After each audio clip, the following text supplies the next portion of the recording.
Hey, one first down, one first down, one first down, one, come on, Dre. Watch that.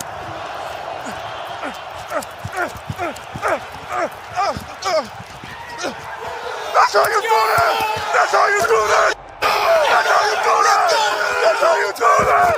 That's how you do that.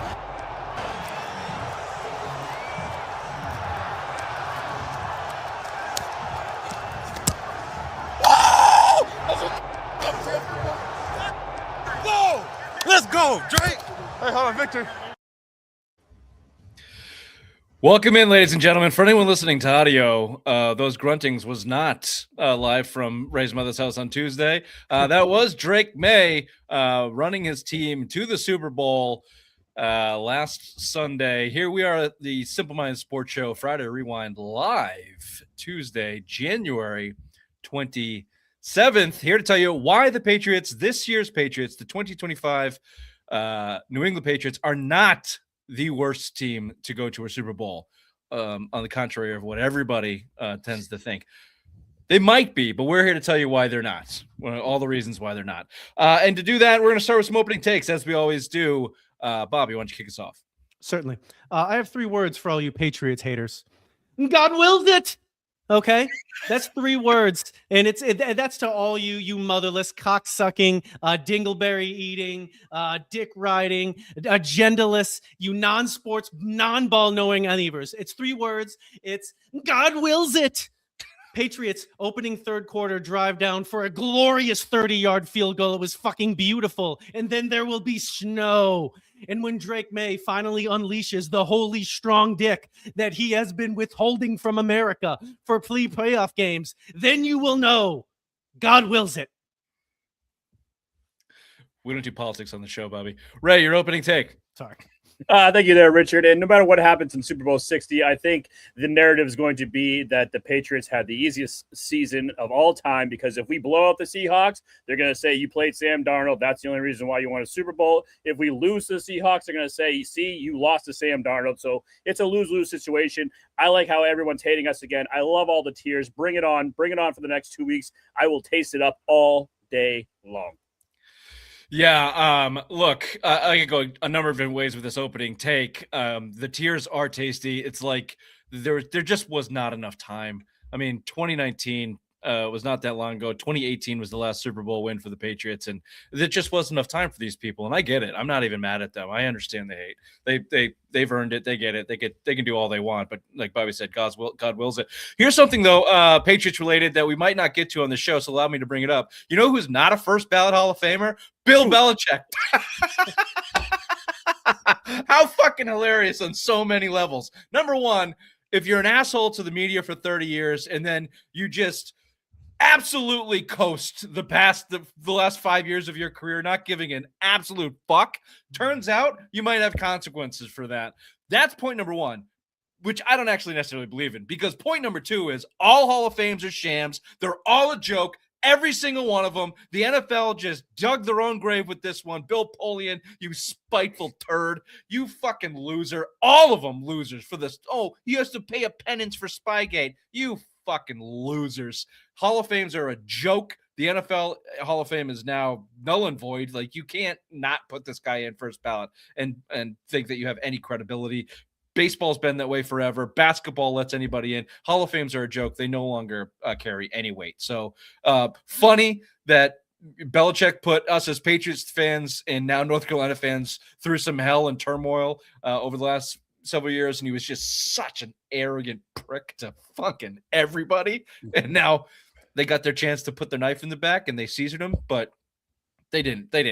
He didn't deserve that. He's one, top 2, top 3, maybe the greatest coach of all time. Doesn't get first ballot Hall of Fame. Bullshit. Losers. Absolute fucking losers. Hall of Fame committees. Speaking of arrogance, I could go off on Hall of Fame committees all day long, but we won't. We're here to talk about the Patriots and their continued dominance. God wills it. Can we get that on a shirt? AFC Championship recap and reactions. A lot of talk about that. A little look ahead to the Super Bowl. We've got 2 weeks here. People don't remember. It was 5 years ago that the Patriots were not a long time ago. It was nearly half a decade. So if you don't remember, there are 2 weeks before the Super Bowl, so we have plenty of time to talk about that game. So a little peek ahead. And then here's something we'll bring back: top 5 segment. Haven't done that in a while, and this will be great for all of you Patriot haters. We're going to go over the top 5 Patriots Super Bowl memorable moments. There's a lot. I've listed several, but obviously we can go. And then Raymond, if you could pull out the ledger, and we'll have our official top 5 by the end of that segment. I'm gonna have to blow that off like I blow off your mother's ass. I don't get that, but it works. This or that with Chief Bobby and Simplest Minds of the Week. Welcome to the Simple Minds Sports Show, Friday Rewind, live Tuesday, January 27th. I got something troubling on my mind. I got something troubling on my mind. I got something. If you're watching on YouTube, you're welcome. Bobby's got a strong athletic tuck. You can't see, but you can feel it emanating through the screen. It's a new room, so we're happy for him. Ray, generally, really happy with you right now. You look like shit, and you told us why in the green room before the show went off. So I'm not going to get on you for it. If it takes you a little bit to think about it, that's fine. You are the sex bottom of the totem pole. Yeah. Lack thereof actually Yeah. is more so. So Yeah. looking a little haggard, that's fine. Or maybe clean yourself up and you could change that. It's true. Maybe put in a little effort. Yeah. Nah. Or maybe wear some of that sweet merch that we're giving away and getting from I Love Boston Sports fan favorites. Why don't you tell us a little about them, Raymond? Absolutely. If you want to get your we all we need, go down to 250 Grant Street, Braintree, Massachusetts. Go check out I Love Boston Sports, or go online, get your merch. And this Saturday, go meet Hugo Gonzalez, Patriots. That's on my mind. Celtics rookie. January 31st from 2 to 4 at Faneuil Hall Marketplace. Get his autograph, take a picture, shoot the shit, do what you need to do, say what's up, say nice game-winning shot the other night. That's all. I think it's pronounced Ugo. Yeah, I'm not French. Yes, you are. No, I am. You're at least cunty enough to be. AFC Championship, Patriots 10, Broncos 7. Let's just get this out of the way. Drake May played poorly. He was Again. not again, he played poorly. This was the worst of the 3 playoff games. 10 for 20. And look, we'll get to the mitigating factors. The second half basically didn't count in terms of offensive statistics. 10 for 21, however, 86 yards in the day, 0 touchdowns through the air, 58.8 rating. Did have 10 carries, 65 yards, and a touchdown, and a couple big plays in the run game, including the only touchdown from the team, the tush push, and the game-sealing bootleg that we saw there in the opener, which everybody's coming out and saying that was his call. He called his own number. Nobody knew it was coming. No, that was a Josh McDaniels saying, hey, if you see the defense overloading and you want to take it, go ahead and take it. And Mike Vrabel and Josh McDaniels absolutely know he had that in his bag. He just didn't tell the team so he could sell it. The overreaction to Drake May going, I'm going rogue here is starting to drive me fucking crazy. Josh McDaniels for sure put that in his bag. Absolutely. Yeah. There's no He just didn't tell the lineman or the running back because they wanted them to have think they're actually going to do that, like run the ball. So like everyone went that way and he just took off and went bootleg left. Right. And good That call is how by most him. fakes work anyway. So I mean, either way, they're going to go that way if it's a fake. So right. Yeah. I mean, look, awesome play. Great dramatics. We've seen this a couple times from McDaniels, Vrabel, and the Patriots to close out games, not settling. They did it again to go to the Super Bowl. It was awesome to see in the snowstorm. We'll get to it. All that's great. I just calm down with the Drake May went rogue and called his own play. No, he didn't.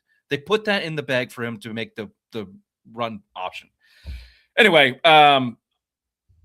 possible injured shoulder. That's the next big news coming out of this game. He might have an injured shoulder. Maybe that's a great excuse for why he was turfing the balls to Booty every other throw, it felt like, during this game. Or maybe it was nerves, Bobby. Maybe it was you've played the top 3 defenses in the leagues 3 weeks in a row, and you've shown some cracks in your armor. This one being the worst of it. You had to deal with the weather. Regardless, obviously not the best game for me. And maybe he was tight. Bedard said his footwork were absolutely all over the place. He kind of looked like in the Raiders game and the end of that Bills loss. So we've seen that in his makeup. If he gets in his own head, he gets shaky like he looked in that Denver game. Certainly as a rookie, first time playing in Mile High AFC Championship, it wouldn't be surprising if that was the answer, but he's going to have to be better. Yeah, I think that the narrative flipping where the Patriots going from being the underdog to the outright favorite in that game, and if they had lost, it would have been seen as a bit of a laughing stock. I think that kind of played in on him a little bit and on the team. I don't think they had a great plan to kind of come out. They just sort of they didn't seem like they really had anything thought up. They just kind of ran the ball straight ahead and did like a screen pass. It didn't really seem like they had a plan for him to come out. Defense came out. They played great. I mean, in reality, Stidham made one throw. We know why that guy's a backup quarterback. If there is another player with a different jersey than his, anywhere in his vicinity, he crumbles like a grape. That is why that man is a backup. So that once the Patriots figured it out, they just blitzed him all game and he never made another throw. But this game, the playoff run is about the team and the defense outside of Drake May. Drake May made the few plays he needed to get them across there. But just as our quick look ahead, if that team shows up in the Super Bowl and we get the regular season Drake May, that's how they win. Without that, they don't. Yeah, I think so. We can talk about that when we get there. Yeah, we can talk. Let's save that Drake May conversation a little bit for next segment. The defensive front for the Patriots, Ray, that Bobby mentioned, Stidham had the 54-yard throw, and they had a close-up on him on the broadcast, and he had that shit-eating grin on his face. And I was watching the game with some neighbors who were not like a real cunt. He does. He looks like, and obviously we have the background on him when he was with the Patriots, and we were paying attention to the everything before the game. And I watched with neighbors who are not Patriots fans and weren't as closely tied in. They're like, man, this kid, they got him coming to play. Look at him. He's even like smiling. I go, just wait a second. Just wait for the pressure to build a little bit on this guy and watch him fold. And it didn't take long. And that pass, we can get to that. We can get to that pass in a second here in the Christian Gonzalez, whether it was his fault or not. But to stick on the defensive front race, 79 yards they gave up on the ground right from the jump, 2 run plays in a row, stuff. And then they got Stidham on the move. And then, like you said, Bobby, the rest of the day they were in his kitchen. Milton Williams took it as a personal affront that all they were talking about was the number 1 offensive line in football. Him and Barmore and crew wreaked havoc on him all day. They whooped him, and it led to the game-winning play, which was the backwards pass / fumble / whatever you want to call it, whistle blown dead for no reason, took a defensive score off the board, but May finished it with the quarterback keeper there. That was Milton Williams. I mean, he was in the backfield before the fucking ball was. They absolutely dominated this game, Raymond. Thoughts on the defensive line or defensive in general? No, before the season started, I thought this would be a top 10 defense, and I think they're proving they're top 5 in the league right now. They're showing that with Milton Williams and Christian Barmo, they're a 2-headed monster right there. If Christian Gonzalez plays man-to-man defense, I mean, he's a lockdown corner. He's going to get paid this offseason. So, yeah, I mean, all around, it's just been a lockdown kind of theme. I like to see what happens with Jackson Smith and Jigba next week. In 2 weeks, because he is electric. I almost slipped there. But yep, I caught it. But yeah, that's the true test. I want to see what Christian Gonzalez or Carlton Davis do against him. But yeah, this defense is fucking electric right now. And they're the reason why we're in the Super Bowl. Bobby? I don't think either of those players are going to guard him. I think they're going to put Marcus Jones on him. We got a segment for this. We can talk about it. But to get back to Christian Gonzalez, who was front and center for the 54-yard throw and the touchdown, the NFL nerds, the football nerds are telling me that they were playing zone, and both of those plays were on their quote-unquote free safety, which, again, they still do not employ a free safety. I don't know if you've heard me say that before. Thank you. Jalen Hawkins blew the coverage on both of those plays. And, look, I'm not a football expert. I can see it on the TV copy. I can see Jalen Hawkins coming down to play robber on that first big throw and then getting lost in the sauce and allowing the touchdown to happen. Okay. I guess the question there is, why is Christian Gonzalez always seem to be involved in a number of these plays during the game? Is it miscommunication? Or if he's doing everything perfectly right in this zone coverage, then don't play him in zone. let him play man, let him play to his That's not his strength. Yeah, At zone's least not his once strength. or a couple times a game, you're getting a broken defensive play in and around Christian Gonzalez that I keep being told that has to do with zone coverage. So I want to blame Christian Gonzalez. I don't want to pay him $30 million a year, but everybody keeps telling me I can't do that. And when he plays man, he's fantastic. So I guess it didn't hurt him inevitably. The Broncos offense did jack shit after that, but you had Stidham quarterbacking and a fucking squall come through. So hard to tell, if the defense actually adjusted there. It's just frustrating to see that. Like he's done that 3 games now, 3 playoff games. He's done that. He's been lost in coverage.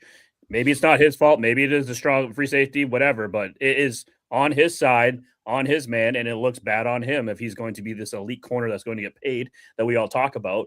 We don't want to do it because we don't want to pay him the bag of money because obviously zone is a weak part of his game. This team plays a lot of zone defense, so that's why we don't want to pay him. If he keeps getting burnt, like something has to happen. Maybe you have to change it up. Maybe you just say, hey, go play man. Everyone else can play zone. Like you just guard their best receiver. Yeah, it seemed like they did it in a couple of other games. I don't have the answer for this. It's more of an open forum question. Again, we'd be remiss not to say he did have the interception that sealed it defensively for the Patriots, led to the May scramble to go to the Super Bowl. Obviously, that was a lollipop ball by Stidham. Not a fantastic play, but he did come down with it. So kudos there, I guess. It probably leads more to coaching and using him correctly and an offseason decision on if you're going to play a bunch of zone, is this the right guy, blah, blah, blah.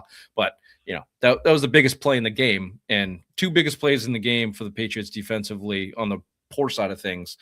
It looked like Christian Gonzalez was heavily involved in both. If you want to tell me it was Hawkins' fault, fine. Then go get a free safety for the first time in 7 or 8 years or whatever it is. Anyway, frustration there, but we can't harp on it too much, Bobby. I mean, the defense did what they're supposed to do against a backup quarterback in a fairly lackluster offensive team. Although, sorry, I just remembered when they did go man, Cortland Sutton was smoking Christian Gonzalez 2 or 3 times. He had him beat. One time was a big third down. Stidham. It was a little. You remember the sliding catch that Cortland Sutton dropped, and he dropped it. Yeah, Stidham was getting plowed like Irene on a Tuesday, and ended up getting it over the middle of the field, and Sutton ended up dropping it. But Gonzalez was beat on that play. He was beat on another play by Sutton earlier in the game. I'm not the biggest Gonzalez fan if you can't figure that out. Before we move on, I saw that. We can certainly get back to the players in the game, but the second, third, top 5 biggest story of this game was the weather. I mean, how did no one see this coming? This was not talked about. The Broncos certainly didn't see it coming. The biggest advantage for the Patriots was in the third quarter. They went on a 9-minute drive that led to a field goal after a 4th down conversion, barely squeaking by with one of the worst tush pushes I've ever seen in my life. They end up kicking the field goal, and the next thing you know, you can't even see the Patriots on the field in their white jerseys, and it just ended up being the handoff game for the rest of the game for both teams. No team was going to score in that situation, which obviously played to the Patriots' benefit. Bobby, being up 3, they locked in. I mean, we can get to the coaching decision to do that, which I thought is being a little bit underrated, to not force the issue, truly just go to a 1940 style football and run. May sucked. Stidham sucks. Their defense played well. They had the lead. Run the fucking ball until we can't anymore, which kudos to them. I guess it was an easier decision with the Storm, but not a lot of teams I don't think would commit to it that hard as they did. I think that was their plan from the onset. We kind of talked about their shit plan coming out. It looked pretty vanilla to begin with. I think their plan in that game was to play defense and win the game. I think they would have taken every field goal. I think anytime that they were 4th and goal inside the 10, they were kicking a field goal. I don't think they would have pressed the issue one bit. I think that was a game where points were going to matter. No, if you're Sean Payton. So yeah, we'll get to that. The coaching, I think you got the slight edge here, and Vrabel, and that'll play into the Super Bowl too as well, which I want to talk about. But the couple things out of the weather. Number one, leading to those coaching decisions, and truly watching the Patriots just not even thinking about throwing the ball. I mean, we're not even thinking about it. leading to, I mean, they didn't run rickshaw over anybody, but they did get enough first downs to keep the ball moving. They did, close the game out with it. They ran on the right side. Moses and Unwinu keep driving, 2 yards here, 3 yards here. Stevenson, excellent performance by Stevenson. When they knew they were going to run the ball, they still kept moving forward. I thought it was great. I thought it was tantalizing because of how close the game was, how small the margins were offensively for both teams. Any turnover feels like it would have lost the game. And I guess what I'm trying to get to is the backlash from a lot of people is that was shitty to watch. And now they're talking about neutral site championship games. Oh, Tell them to fuck off. Yeah. Thank you. Yeah. I mean, These your friends that are over? No. I just the NFL's talking about the neutral fan base. Now, to the NFL's credit, they have come out and said we're not going to do that. But I do get. I mean, it would be have the been point more, of getting the 1 seed though. What would be the 1 seed? If you get 1 seed, you have home field advantage. What would be the point of that? And then you have a neutral site for the AFC Championship game or NFC. there's a lot of holes in it. But from a neutral observer standpoint, the second half of that game was From a neutral observer standpoint, that's fair. But still, that you have to fuck off. And it just is what it is. That is part of the game. And it just is always going to be that way. That is what comes with it, where occasionally the game could be affected by weather. But just like we said, if you just like watching sports because of big wow plays and not understanding the drama and the tension that builds with a close game, and that like teams and stopping each other, and that incremental gains is still dramatic. It isn't all just about, dingers and 50-yard touchdown passes. Those are cool too. But like that sort of tension is must-watch television. I thought it was awesome. It was great. As soon as it started white out, like they couldn't even they started to transpose the numbers. You could tell the production crew was trying to figure it out. They stopped transposing it because there's probably too much snow on the ground. And then, you had the leaf blowers on the field. Yeah, they have leaf blowers fucking go out with the that putz. Will Lutz blamed the weather because he didn't get his steps right. He was one step off and kicking the field goal. You fucking loser kicker. It was all awesome. The whole game was field position. I kept saying the Patriots, you gotta flip field, you gotta flip field, you gotta flip field. And Behringer kicks a fucking 16-yard punt. I'm like, God damn it. That you're right, Bob. Like that tension and frustration that goes with it. You're like, God damn it. And you're just waiting for that one deciding play. And the defensively from the Patriots certainly did it against Stidham and their sacks and intercepting it. But then when May flipped the field and ran, like even my non-Patriots people were like, go, like, holy shit, this is amazing. I thought it was great. I think it was awesome. Yeah. It's excellent. Kind of last point I wanted to make on that was the coaching. So it really felt like a Vrabel in the headset. McDaniels, do not throw the ball. Do not throw this ball until the game is tied or we are losing. It's kind of what it felt like. And, maybe he had a conversation with his O-line. Vrabel had a conversation with May or someone just to let him know we are going to run this ball to the end of this game. It felt once, like all season long, once the game was determined and it was determined what kind of game it was going to be, Vrabel just seems to get it. He understands it. And obviously the biggest gaffe from a coaching standpoint, Ray, you mentioned it, Sean Payton not kicking that field goal to go up 10-0, which at the time felt like 21-0, the way the Patriots were stalling on offense. Obviously massive poor decision. And ooh, did I love it. Ooh, did I love it. Going for it on fourth down again, you fucking nerd jerk-offs. Take the points. You go up 2 possessions. Never mind the fact the Patriots couldn't move the ball. Never mind that it was going to be a slugfest defensively. If you have a chance to go up 2 possessions in football, you take it every time. And then what happened when they went to kick the field? Now, we buried a bit of the best story from the game here. What happened when Will Lutz allegedly slipped and kicked that field goal? He didn't count the steps correctly. It got blocked by some nobody that they signed for one day and then got off one of the best quotes in post-game history. Just jumped in the air and I got a taste of the ball. What was that feeling like? Yeah, but it was exciting, man. That guy, you could tell, is a goofball and hilarious. Like when he gets cut by the Patriots in the next couple days, we should immediately get him on the show. Yeah. No, he got his hand on the ball. He played one snap that game, and then he got to the sideline. He's like, I know what I'm saying. They're gonna interview me, and like, I got this. Yeah, no I got Diddy. it. Exactly. Yeah. I got a taste of the ball. No Diddy. Yeah. That's a fucking t-shirt. No Diddy. I love it. Taste of the ball. I didn't even realize they blocked it until after the game. I was so psyched that he missed the field goal. I was just like, sort of. Oh, they showed the replay. And you could see They he showed just the got, replay where- on it. Yeah. Again, I was jumping up and down, drinking heavily. I was dirty. Yeah. I don't have any bourbon left. There you go. I thought the margins were so thin in the game. Coaching came into it. Peyton also challenged that tush push, which never gets overturned. Which was stupid. Even though there's talking about Romo's like, it's going to be hard to overturn this one because there's no clear evidence that he got it. They never overturn it. Like, even when the evidence is clear, which it felt like it felt like he was short. They're not overturning it. Like, it's just not happening. It's a stupid challenge. They could have used the timeout at the end of the game. It was just dumb. You could tell Peyton's taking the Belichick turn. He's slowly losing it.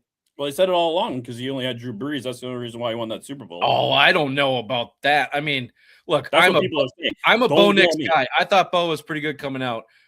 But to have Bo Nix in the AFC Championship game, like, come on. He's doing something right. He's a good coach still. He has don't put that Belichick stamp on him. He's not going to get in the Hall of Fame. Don't let Grampy drive. So there you go. Wow. They're back. Patriots 10th Super Bowl appearance since 2000. If anyone's wondering, the rest of the AFC East teams have 0. Patriots have 10. Easiest regular season schedule in 50 years. Their playoff experience was one game against the biggest loser quarterback in the NFL, one bad quarterback and one backup quarterback, but they did play top 5 defenses in all 3 rounds. Any final thoughts here on the path and why the Patriots are actually indeed not the worst team to make the Super Bowls? I gave you a couple of examples of some bad teams that made the Super Bowl that may be worse than this Patriots team. Why are they not the worst team to make the Super Bowl? Because they have a bunch of people that are going to win awards for Coach of the Year, MVP, Offensive Player of the Year. You beat the likes of the best player in the NFL, according to Rich and Josh Allen. So, yeah, I mean, it's not an easy. I mean, you get what you get. You know, like when the schedule comes out, you don't choose it. The NFL gives it to you. You didn't know they were all going to be shitbag teams. And, yeah, you might have had an easy path, but you still had to go out there and beat these teams. I mean, look at last year when Sherrod Mayo had games that he was supposed to win. He didn't win them, and we were 4-13. So, obviously, what you get, you got to deliver, and they delivered. They're not the worst team because they won 15 out of their last 16 games, kicked the shit out of most of the teams that they played. They navigated injuries towards the end of the year. They have done exactly what's been needed. They've brought on all these new players, and they've acclimated them all into the team. And in this NFL, they are as good as any other team. I'm sorry, the Seahawks aren't markedly better than them. They are every bit the team the Seahawks are. People just don't hate the Seahawks, and they wear cool uniforms, and they like, it's a different thing. They're not the worst team, but by any stretch. The NFL is down this year. That's one thing that could be said, that there is no great team, but the New England Patriots have stood toe-to-toe with every team they've played and pretty much looked like the better team in almost every game. Yeah, the reason they're getting the hate is mostly the residual hate from Brady Belichick. That's mostly the reason why. The easiest schedule in 50 years in the regular season is true, but their margin of victory against bad teams was pretty significant, like Bobby said. They went 9-0 on the road. First team to ever do it. They beat Warriors. 3 of the top 5 defenses on their playoff run. First team to ever do NFC it. South champions. Another reason they're not getting hit is Drake May, is they are not led by their quarterback pulling it out of his ass, which has been the NFL in recent years, specifically in Patrick Mahomes and these big name quarterbacks. And because Drake May, who did have an MVP season, which is another reason not like these other teams on this list here, they don't have an MVP quarterback. They didn't have a coach of the year. They were, to Ray's point, the team was 4-13 last year. and they flipped the script. They're not the worst team for a lot of those reasons. But it's weird. They're very likable too. Like this is a very likable team. There's no big douchebag on the team. I'm sure you're. Well, gonna they say were something. until all of a sudden they made the Super Bowl and everybody realized they hated them. it's the residual. That's what I'm hate saying. from- Yeah. Now they hate him, but I'm just saying there's a very likable team. Like in years past, you had Bill Belichick, who everyone hated because he was the evil genius, and you had Tom Brady, that everyone was sick of winning all the time. Now you have like this guy Drake May, who just looked awkward as fuck getting that AFC Championship trophy from Jim Nance, and it was like, what do I do with this now? Do I take it? And he's like, no, it's yours, man. Go celebrate. Yeah, a It's real just like you just gotta love that though, you know. It's like, gee golly whiz, thanks, man. And No, like go Mike back to the Vrabel's a locker room. media darling. They are a likable team. They punching above their weight for sure. Their roster does not have a lot of big names, heralded names on it. I think, certainly if they go on to win, but even if they don't, coming into next season, a lot of these names are going to get more publicity than they had in the past because the team had been bad. That's what happens with every team that goes from bad to good. This is just if you didn't have the Patriots history, this would be the top story. The darling Patriots. This would be 2001 all over again. And they're 14-point underdogs against the Rams. What are they now? Like 5-point underdog? 4.5. I thought it was I love six. it. The panel on ESPN today went 12-0 Seahawks. Give me more.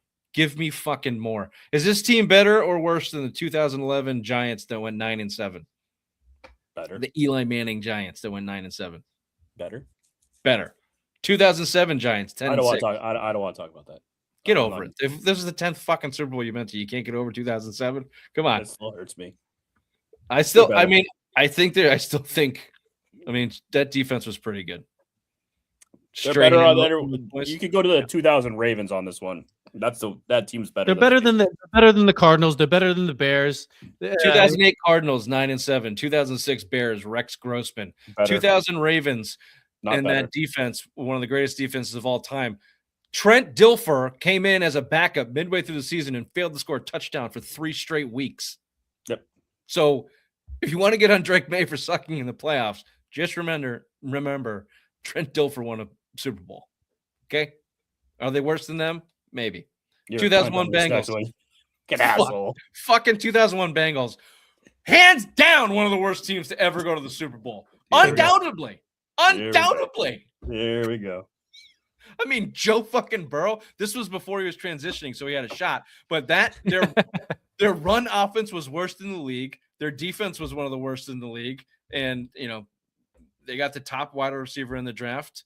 And Joe Burrow had a decent season. But he's a fucking loser. That team sucked. The 85 Patriots land on this list. The 2001 Patriots. The 2001 Patriots?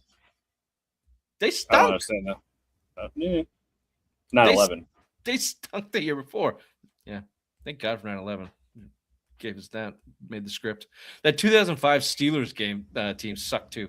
7-5. Is that their Jerome Bettis one? His retirement in Detroit against the Seahawks? I think So, Bettis. yeah. That's right. That's team. Anyway, I think the Patriots will land above a lot of those teams, and we'll see what they do in the Super Bowl, which we'll do a quick little little look ahead here right after headlines with the obvious one.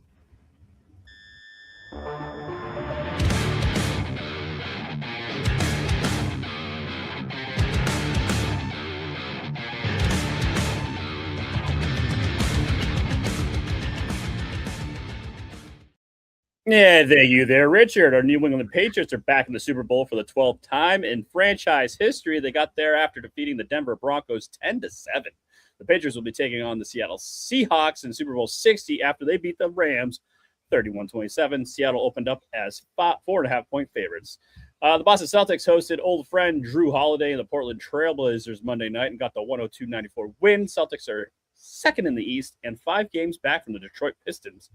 The Bruins lost on Monday to the New York Rangers 4-3 in overtime and play Tuesday night at home versus the Nashville Predators. And finally, Bill Belichick, the man who won 6 Super Bowls with New England and 2 with the New York Giants as defensive coordinator and arguably the greatest coach of all time, is not a first ballot Hall of Famer.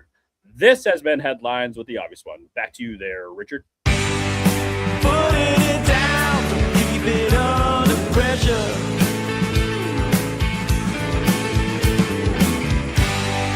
Putting it down, don't keep it under pressure. Rematch of 2014 Super Bowl. I am one of the things that I am admittedly horrible at is knowing Super Bowl numbers. Like, what I have no idea what 2014 Super Bowl was. Super Bowl 50. I couldn't tell you either. No. No idea. Especially when, as a fan, you've seen them go to so many. Like, we're gonna do top 5 moments. Toot. I was trying to think of them, and like, I barely remember some of the games. There's certain games that I remember. Season of Super Bowls. Literally, I mean, honestly, we personally have witnessed 11. 11. Shit. Right? You count 97 with Bledsoe, yeah. I guess we were born for the 85 when we witnessed it. So, 11, yeah, it's just ridiculous. So anyway, Rams lose to the Seahawks, send the Seahawks to the Patriots for the rematch from the 2014 Super Bowl, which seems like it was yesterday, but it was fucking 12 years ago. It's kind of nuts. It's kind of insane. What were your thoughts? Just real quickly, recap that NFC Championship game. Another close game. Obviously, offense was a little bit more prolific there than in the AFC, but they weren't dealing with weather. Any thoughts on the game in general? The taunting penalty comes to mind as a big story out of it. A missed call with Cooper Kupp and a first down. A lot of people on the refs there, but the Rams ruining Matt Stafford's MVP season and not sealing the deal. Any thoughts on that game before talking about Seahawks first, Pats? Where was the defense? There was no defense there. Sam Darnold looked like he could have been MVP of the season. He was going out there throwing all those touchdowns and yards. The Rams had no defense to stop for him. And then on the other side, the Seahawks really were letting Matt Stafford do anything. So they're being talked about as this top-tier defense, and everyone should be scared of them. I mean, we just played top 5 defenses. I'm not really seeing a difference between the Seahawks being better than the Houston Texans or the Broncos or the Chargers. So come 2 weeks, I'd like to see what happens with Drake May if he can get right and can have a plan for him. I think we've seen that we can. Sean McVay, I think we need to pump the brakes a little bit. Guys, a little bit overrated. He got outmaneuvered by the Seahawks all game.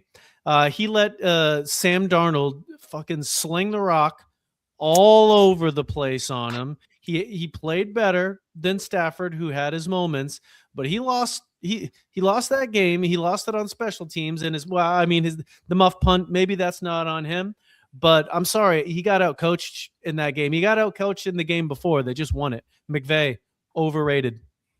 I like that take. So there you go. Seahawks take it down. I was saying going into the game, I personally liked the Seahawks matchup for the Patriots better because my confidence in Drake May right now is not great. And I would expect the matchup with the Rams to be more of a shootout than with the Seahawks. And if you can play a game similar to what you played with the Chargers and the Texans, I'm going to throw out the Denver game for now because of the weather. I like the Patriots' chances in that. Give Drake May the opportunity to not fumble the fucking ball and just give me 4 elite plays that lead to scores. That's been his formula all season long.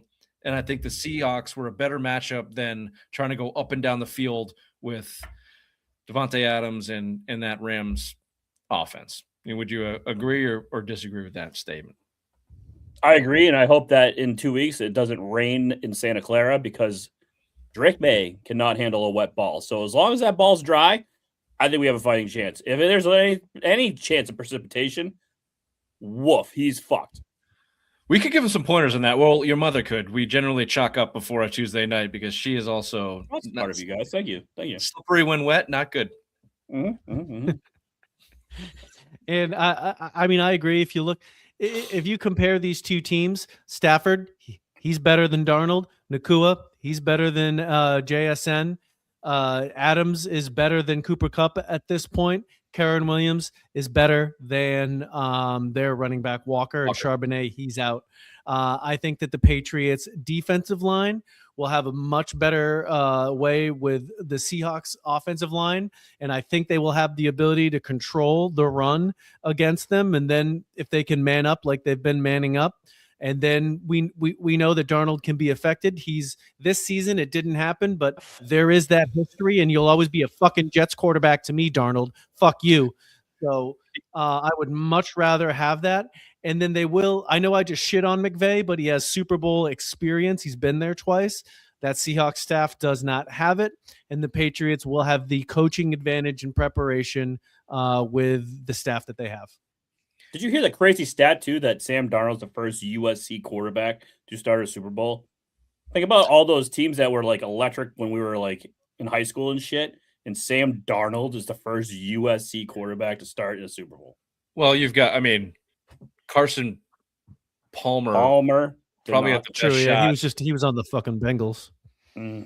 Bengals ruined him. Also, fun fact: people always blame the roughing the passer, going low on the roughing the passer on Brady from the 2008 when they blew out his ACL. It's the Carson Palmer rule, you fucking idiots. You do your homework, you dumbasses. That was a game against Pittsburgh, wild card or divisional game, and Carson Palmer blew it. That Bengals team was good. Carson Palmer was, probably the best quarterback out of USC. Matt Leinart was a joke. I don't even give you someone else. Matt Castle. Matt Castle went to USC. I don't even think he took a snap at USC. Anyway, good side chim there. I like the defensive line for the Patriots is the best thing they have going for them right now. Sam Darnold had a good year this year, but I think statistically, even this year, he's one of the worst quarterbacks against the blitz. And the Patriots have found their fucking mojo against the blitz. And he was asked in a press conference this week, Sam Darnold was, about the comment he made against seeing ghosts against the Patriots 7 or 8 years ago, whatever it was. I think he's a professional. I don't think that's going to be in his mind, but if they start to get to him early, I'm with you. I mean, he showed it just last year with the Vikings that he can still shit his pants. He can be had. It'll take one sack to get him fucking on that shit. I see ghosts again. Yeah, I mean, they don't have to get to him; they just got to get around him. The constant defensive pressure from the Milton Williams, Barmore, Chase on, who we didn't mention. The Patriots segment had an awesome game in Denver. They're on a heater right now, so you would expect that for that to continue. It would be your best advantage in this game against Seattle. Just watch out for JSN. You have to have a plan for JSN. Make someone else beat you. Make Kupp or Walker. Someone else has to beat you. You can't let JSN get loose. We're gonna relive history in reverse from the Giants games where 3 or 4 defensive linemen wrecked the fucking games and won them for the Giants. That would be how we could win this game, was if they wrecked the game. I think it's true, but I also think you're gonna need Drake May to come back. You cannot have the playoff performances you've seen. I don't think it has to be that much better. Can I get the Texans game without the fumbles? Yeah. Give me the Texans throw 3 touchdown passes. Don't fumble. I think you probably have a good chance of winning that game if May gives you that performance. 187 yards, couple touchdown passes, no turnovers. I think you have a good a chance as any to win that game. Yep, there's 3 touchdown passes. I'd like my chances. Maybe that's asking a little much, but maybe 2 in the air, 1 on the ground, something like that. I call that a fun night with your mother. You're not going to get by with him playing the way he did or maybe, I don't know, maybe you will. Maybe you will. Is Sam Darnold better than Justin Herbert? I don't know. I guess the team is. The Seahawks are. They're certainly better than CJ Stroud. I mean, that was a fucking joke. But I don't think you need a miraculous MVP performance from Drake May. You just need him to be solid like he's been all year. Like, just be solid. So we'll see what the deal is with this shoulder injury, if that's real, if that's lingering. It's one game, buddy. Shoot him up. Shoot the shit out of that thing. Yeah. And what I really like, and Bobby mentioned it, is the experience going in these games. We heard, because we have watched so many Super Bowls, Belichick, Brady, all of them talk about it. The experience for the preparation going into these games is massive. It's a completely different environment. It's a completely different pregame. It's a completely different game. It's longer. All of these things that attribute to the game and fatigue and mind fucking. Will have the offense ready. McDaniels and Vrabel's been to 3 as a player, and he's got his shit locked in. And you've got what's the Seahawks guy? McDaniel, right? on the other side? Mike McDaniels. Obviously a rookie head coach. I don't know much about his staff beyond that, but that's definitely an advantage, Pats, for sure. Fucking Super Bowl. We've got more happy-go-lucky talk right after this with the top 5 memorable Patriots moments.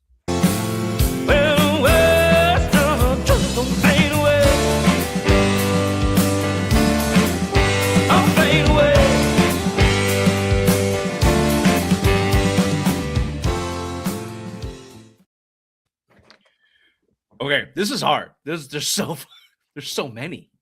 Because we've been so many. I said there's one fun one that I like. It's not a top moment, but it's from one of these games that is a memorable moment that isn't even in here. We'll get there. Well, yeah, of course. Obviously, I've missed them, and I didn't even go to '97. Just nothing fun about that. Not really, but there's some bad stuff in here. You know, the helmet catch we'll get to. That '97 Super Bowl, first play of the game, bomb to Terry Glenn was awesome, and then from there, that was it. That was pretty much the highlight. And then from there, Dante Hall took it back, and Brett Favre threw that wasn't Dante Hall. Not Dante Hall. What God the fuck? damn it. Desmond Howard. Desmond Howard. You. Then Brett Favre threw another big ass touchdown, and that was Sharp. Was it Sharp? No, pretty much lights out. Yeah. So let's talk about more happy thoughts. 2001. I'm going chronologically here because that's how my brain worked. Right from the start, coming out as a team was a cool moment. Although that got debunked a little bit that they were just doing that the whole years.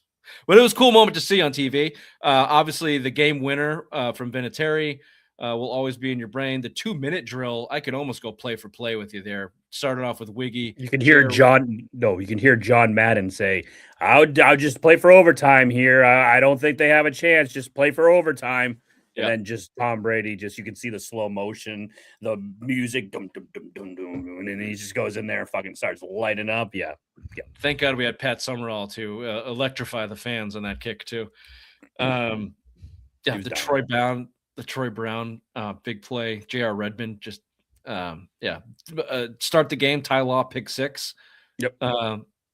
It sticks in my brain. It's even in that. This is where like we go to the next Super Bowl. I'm like, I don't remember shit. But the back corner touchdown to David Patton that almost looked exactly like the one Bledsoe threw in the game against the Steelers. That's in my brain for some reason too. Goes to show you what the first one does for you. The 03 the Panthers Super Bowl was closer than you remember it, and the 04 Eagles Super Bowl was more of a blowout than you remember it. Like a year ago or something, I went back and like watched some of it. It was the Patriots could have lost the game to the Panthers. That Eagles game, when you go back and rewatch it, it was never in blowout. Yeah, no, they were like celebrating the fourth quarter. Yeah. Give me a sec to get to that's the McNabb throwing up game. 2003, the Vinatieri kick, which won the game by 4 or whatever it was. There was 4 seconds left in that game, and that was a game of lulls, right? Like it was really defensive struggle to start, and then both teams exploded. What was this? Muhammad? There was a receiver for Carolina. Muhammad went for the longest touchdown in Super Bowl history, I think, like 89 yards or something. Muhammad or something. Musa Muhammad, yeah, maybe. Jake Delhomme. Ricky Prohl was lighting him up. Ricky fucking Prohl. The Ricky Prohl catch in the first game against the Rams, I remember too. I remember thinking like this is the death nail when he got that shook loose and ran it in. Ricky Prohl came back to haunt him against the Panthers too. I do remember that now, yeah. Ray, are you jotting down some of the better ones? We need a top 5 at the end of this. Oh yeah, the 2003, 2003, nothing. The only thing I would take from 2001 was the game winner from Vinatieri off of. I'd take the game winner from the first one. Yeah, for the first one, I'd take that. And the second one. I'm just saying, like that's a more memorable one. Everyone remembers the first one against the Rams. 2004, McNabb throwing up the sideline. Terrell Owens pissed off at him. Also, Terrell Owens balled out. Didn't he break his tibula or something? Ankle. That was his ankle. Maybe it was ankle. He tore a tendon or something in his ankle, and they said you shouldn't play, and he fucking went out there. And if the Eagles would have won, he would have won MVP. Yeah, he was electric that game. Yeah, he got horse collar and maybe it was his Achilles against Dallas. Yeah. That was Mike Vrabel had a number of catches in Super Bowls. That's the one where he got the tipped ball and ended up with it and started doing the 30 bird Eagles dance. Yeah. That sticks in my brain. These next ones are not so great. 2007, Asante Samuel drops the interception, which would have sealed the perfect season. Then you've got the David Tyree helmet catch. You've got the helmet catch, obviously, you've seen 100 times on TV. That Asante Samuel blown coverage. No, I haven't. Well, you're a weak man. The blown coverage to let Plaxico Burress go for that touchdown, that one sticks in my brain almost as much. The game wasn't over when he got the helmet catch. They were still just over midfield. And then they gave up a 27-yard touchdown or whatever to Plaxico Burress. Yep. That one sticks in me. And then that fucking fingertip, the last big bomb to Moss down the left sideline there. I mean, they were a fingertip away. All the HGH that Rodney Harrison took, and he couldn't fucking punch that off his head. He's such an asshole. The controversial no call there on Eli Manning being the grasp. Obviously that one hurts. Perfect season down the drain. 2011 against the Giants again. Mario Manningham catch down the sideline from Eli Manning. That was after the Welker drop, in which Giselle came out and said, "My husband cannot throw and catch the ball." And she was right. God damn it! About getting contorted by fucking yoga masters. Welker could have used that, I guess. He turned the wrong way. He could have. Yep. I remember Pat's letting them score, and Brady kind of almost getting him back in a position to win that game. He had some decent throws with no time left on the clock. And then did he throw an interception at the end of the game? Yeah, but they got to like midfield or whatever, and then he lolly one up there. That was the worst defense to ever make the Super Bowl. Wasn't Edelman? No, that wasn't Edelman. Who was playing? Troy Brown was playing corner. Remember they had like a bunch of corners hurt. Troy Brown was gone by then. Are you sure? 2011. I think Troy Brown wasn't on the 07 teams. I don't think that's right. Yeah, I think they're right, Bobby. Anyway, let's get back to the good stuff. 2014, obviously, the Malcolm Butler interception. The catch before the interception stays in my brain. The bobbled, what the hell is his name? Who was the wide receiver? Curse? Matthews? Javon Curse. Yeah. Bounced off his chest. Javon Curse, yeah. The fourth quarter masterpiece by Brady. Also, when Edelman got concussed by Cam Chancellor going over the middle and just and then that was an awesome moment. Get the game winning touchdown on a sweet little outplay. That horrible interception. People always were rigging on Drake May. Brady had a bad interception he had bad playoff games, like bad. He had bad plays like everybody. He just won them at the end. That interception in the first quarter. I forget who got it. That pick six. That was awful. But again, like the 2-minute drive in 2001, I can almost give you play-by-play that fourth quarter from Brady, and what was an unbelievable. I mean, it was his Mona Lisa. It was his masterpiece against the best defense the league has seen since 2000 or whatever. But obviously Malcolm Butler is the one you got to take out of there. That's got to land on the top 5. 2016 was 28-3. Too many. You needed so much shit to happen in this game. Edelman catch, the Amendola 2-point conversion is unheralded in my opinion. They needed that. Obviously they needed everything, but that was a tough play. The Hightower sack, the whole sequence of the Julio Jones unbelievable catch. One of the best catches I've ever seen down the sideline. Should have sealed the game, kicked the field goal Falcons, and you're Super Bowl champions. They don't. You get a holding call. You get backed up on a running play, and then Hightower with the sack and turnover. That whole sequence is there. And then obviously the game-winning touchdown from James White. Architected by Kyle Shanahan. Beautiful. Beautiful. I still think you got to give Dan Quinn, you got to override your OC at that point. Just run, kick. Run, kick. Fucking idiots. Where do you, if you were to go top 5 in that Super Bowl, where do you go? Hightower sack? I go Edelman catch. It was on first down, though. But it's still a fucking great catch.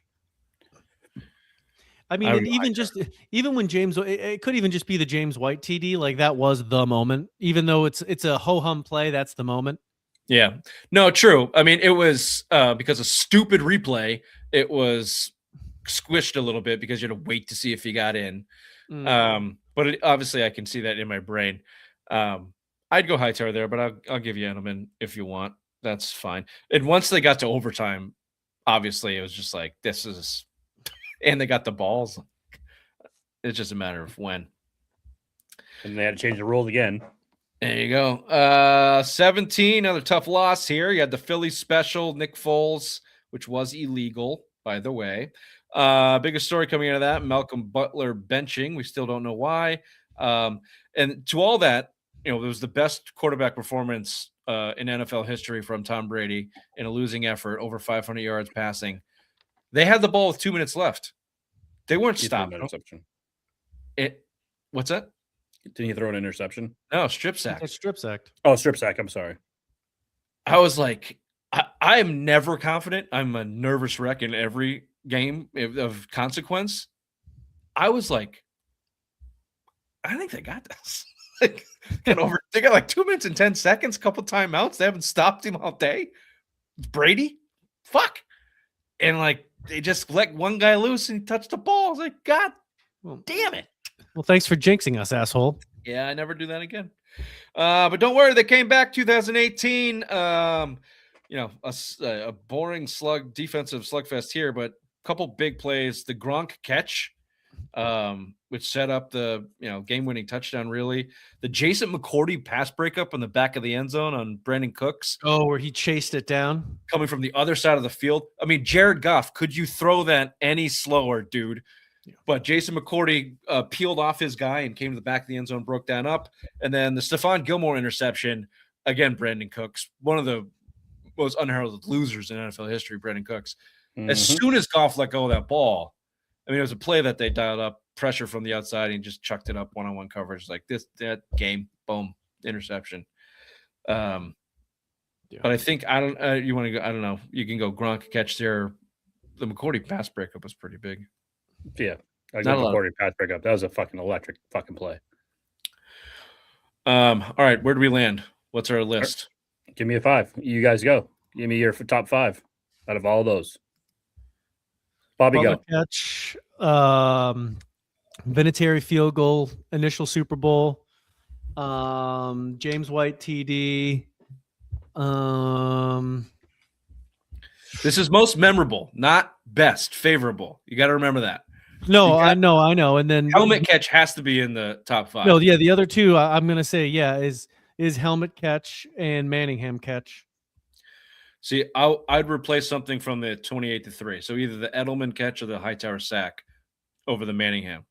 I'd go Hightower sack. Yeah, I'd go Hightower. To me, the Manningham catch is equally. It sticks in my craw. Well, the helmet catch is something that every Giants fan talks about, and that's what you see every time they talk about that Super Bowl. That's like the one thing that sticks in your fucking head. Oh, it's the perfect. They ended the perfect season. It's Well, yeah, it's one of the most memorable plays in NFL history. Yeah. The Manningham catch hurts less because of the helmet catch. But to leave something out, gets off the perfect fucking throw. Unbelievable throw, Manningham. Way better than the Tyree throw. Yeah, way better. The Tyree throw, he just chucked it up there. Richard Seymour had him sacked. All right, let's rank them then. Let's rank them quick. Number 1 is Butler interception. Of course. Ooh. Not Vinatieri Rams? No, Butler interception. Grasp it, taking victory from the jaws of defeat. Yeah, I'm with you. No argument. I think because they would have a losing record if they would have lost that one. It would have flipped the whole narrative. They would have exactly. Yeah, we had this on the text chain. That 2014 Super Bowl was massive pressure. I think it was the best Super Bowl ever played. I think you would have a lot of people that agree with you. And then you go Vinatieri number 2 because that was the start of the whole thing. Like that kick, I can remember that. At number 2, Vinatieri versus the Rams. Yep. Number 3, helmet catch. Unfortunately, put that up there. Yeah. Number 4, you could go. I'd go James White. That touchdown after the 28-3. That was the seal of the deal. He should have been MVP of the Super Bowl. Even Tom Brady gave the truck away to him because Tom Brady got it. He didn't give a fuck about that F-150. No. 14 catches in that game, James White. He was a beast. Yeah, I agree. I'll give you that. And then Hightower, number 5. Sure. Yeah. When we're going to leave some Super Bowl. I mean, yeah, sure. That sounds great. The 2-minute drive from Brady in the Rams Super Bowl is That could be honorable mention. That's going to be honorable mention. That's fine. I mean, there's so many to overload. You don't want to overload too many Super Bowls here. Yeah. I'll put HM Brady 2 minutes. Excellent. All right. We've gone a little bit late here. Because we're fucking Super Bowl, baby. We're in the Super Bowl. We got to talk about the fucking Super Bowl. We are back, baby. Okay. So I give you the option. Would you like to go this or that, or close it out with Simplest Minds? This or that, right after this. This or that.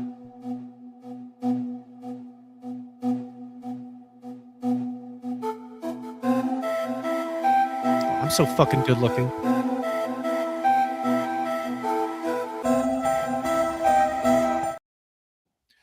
For an Indian. I love that graphic. And I love these questions. Instead of wearing a wedding ring, you have to wear either a metal wedding hat or a metal wedding belt, each tight as fuck. All the time, like a wedding ring. Going wedding belt. Because I can put a shirt over it. No one will see it. The hat, everyone will see. It'll be uncomfortable. I won't like it because you'll have to wear it in the summertime. You'll have to go to the beach with it. You'll have to go everywhere with it. So give me that wedding belt. I don't want anything interrupting my thrusting when I'm with your mother. Give me the hat. Wow. I think the belt's the right answer. It's the same material as your ring. It would be, yeah, metal, but thicker like a belt. I see. Yeah, I think we're going belt. I bet you Bobby fucks like a rabbit. In and out. I'm whatever it needs to be, Raymond. Oh, that's how he comes. It's about the That's his rhythm. vinegar stroke. Yeah. A little music always helps to set the mood. Just wind chimes.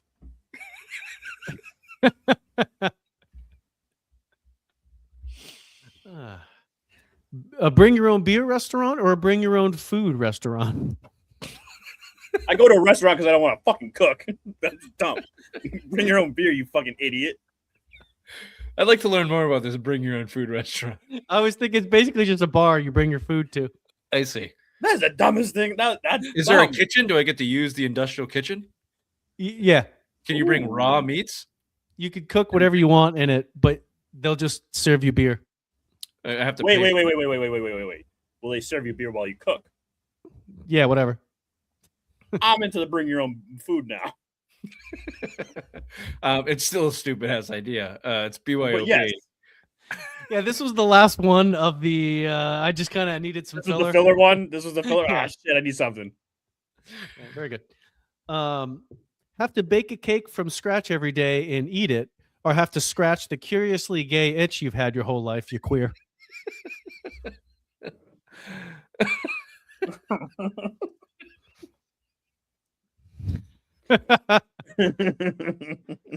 I hate baking.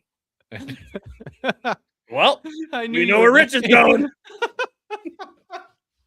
There's nothing wrong with it.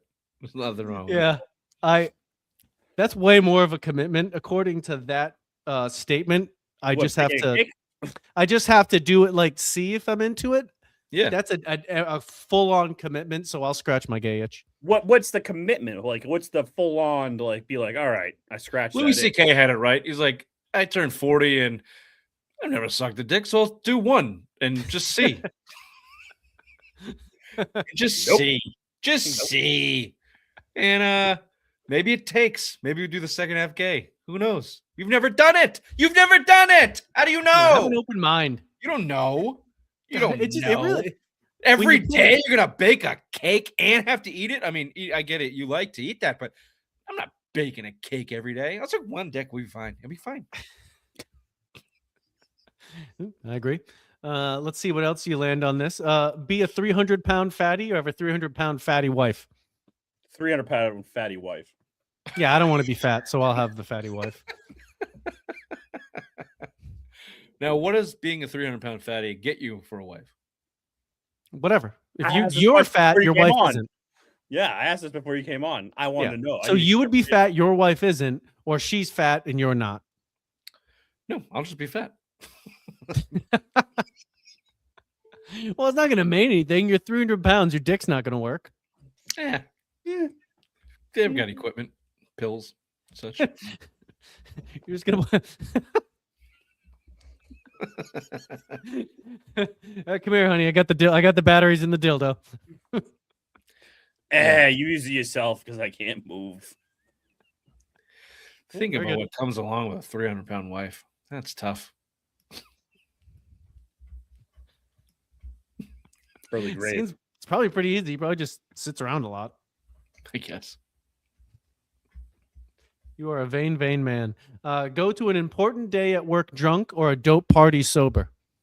Go to an important day at work drunk. Why would I want to go to an epic party sober? That's stupid. Well, I think probably you would have to think you'd get fired going to work drunk. Well, only if they find out or he does something stupid. He could lay low. He does have a desk. That's Thank you. true. I'm gonna go dope party sober and just think that the dopeness of this party is going to enthrall me enough to. You'll be the enjoy it. most miserable cunt there. You'd be like, the music's too loud. These kids are fucking saying things I've never heard before. What is this music they're playing? Like, It says dope party. It's you just said it's it's not it's your my dope envision party, of it's a their dope party.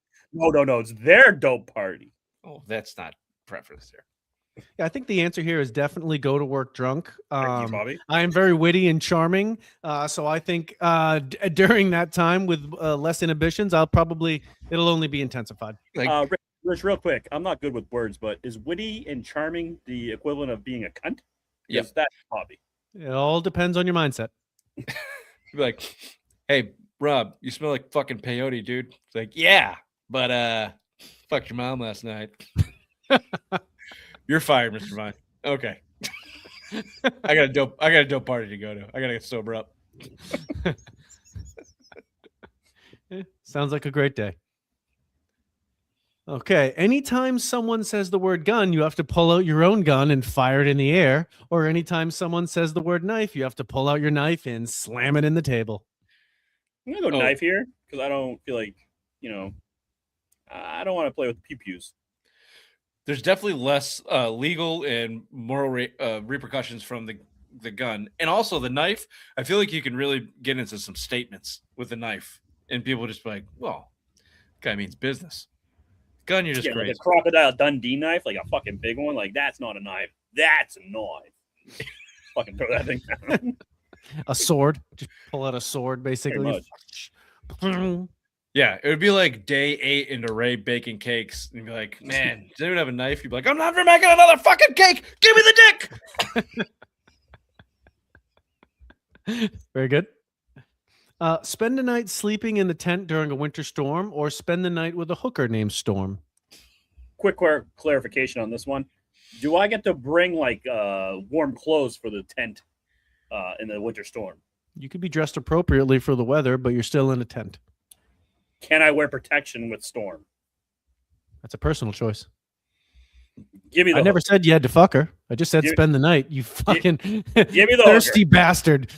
It's only been one. It's only been once You- this year. dirty boy. Both could be fun. What? What the fuck is fun in spending a night in the winter storm in a tent? And just endurance.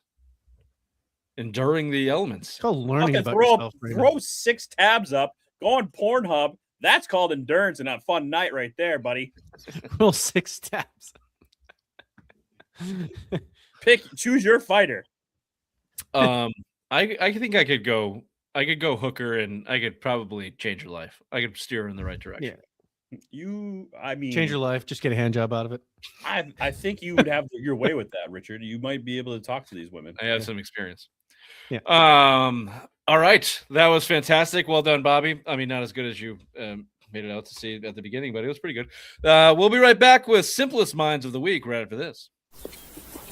Oh, back to school.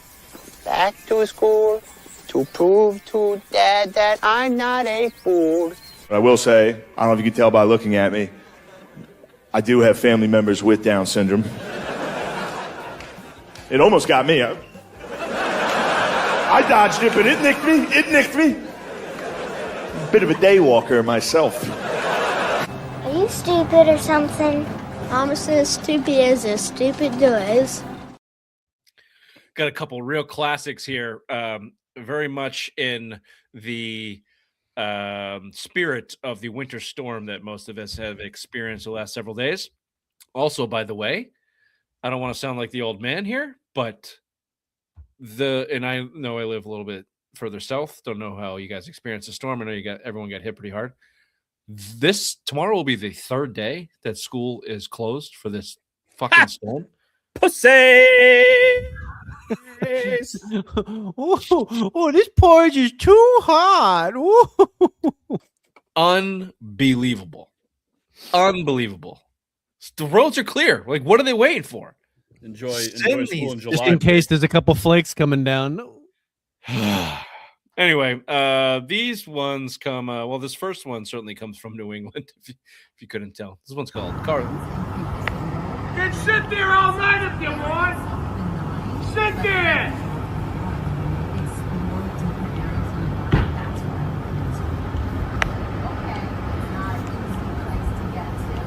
I told you, Bobby. Fuck the plow.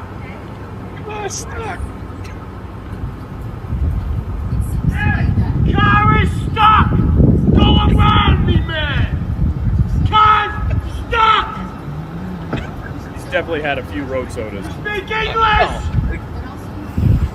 The car is stuck! Fucking stress! I'm fucking beeping for! That's the best part. Yo, what are you beeping for? The car's stuck, dickhead! The car's stuck! I'm sitting there telling you the car's fucking stuck! Get the fuck out of here! Fucking harass me! Get out of here! Stop! That's the best. Fucking harassment! Get the fuck out of here! It's so good. It's fucking ridiculous. You fucking speak English! Car. Fucking bald tires. Oh, it's so good. Oh man, that's awesome. It was a little long, so we won't watch it again, but go watch it for yourselves. This next one's called Do You Want to Build a Snowman? I had to take the music out because I didn't want to get copyright, so.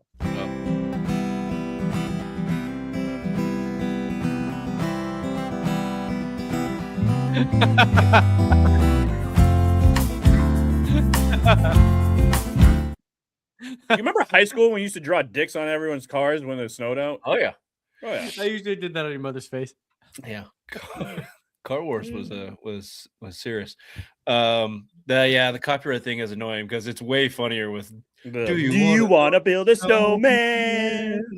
We can come out and play. Just a big snow dick on top of someone's car. I know you gave me some, but I have another winter one for you if you don't mind. Oh, please.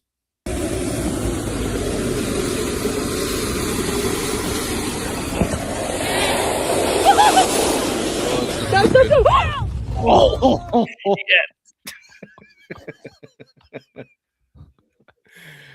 That's what happens when you party naked. Yep. Do you have any more?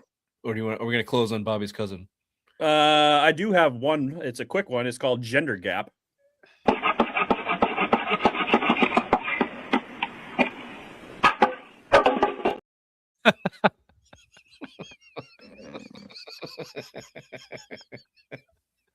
Sexist, Raymond. All right, I like this last one. I forgot what it was until I put my mind to it. This one made me laugh. It's called Bobby's Cousin. Jamal here says he saw it all. Jamal, tell us what happened. Low-key, I ain't see shit. I was just stroking my shit on that bench over there and heard a loud bang. Fucked up my whole rhythm.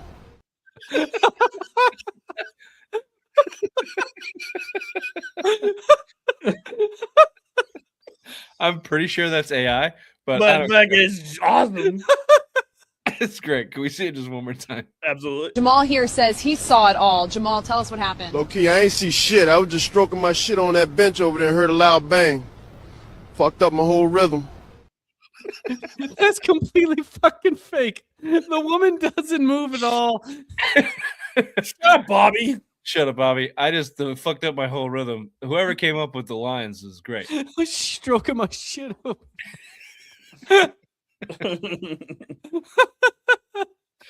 That was the guy that shows up behind Bobby's car every time we do a Yep. When we used to do Monday Snapchat recording.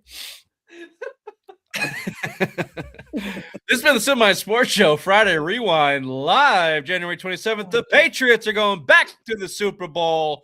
God wills it. God. See you next Tuesday. Bye-bye. Fucked up my whole rhythm.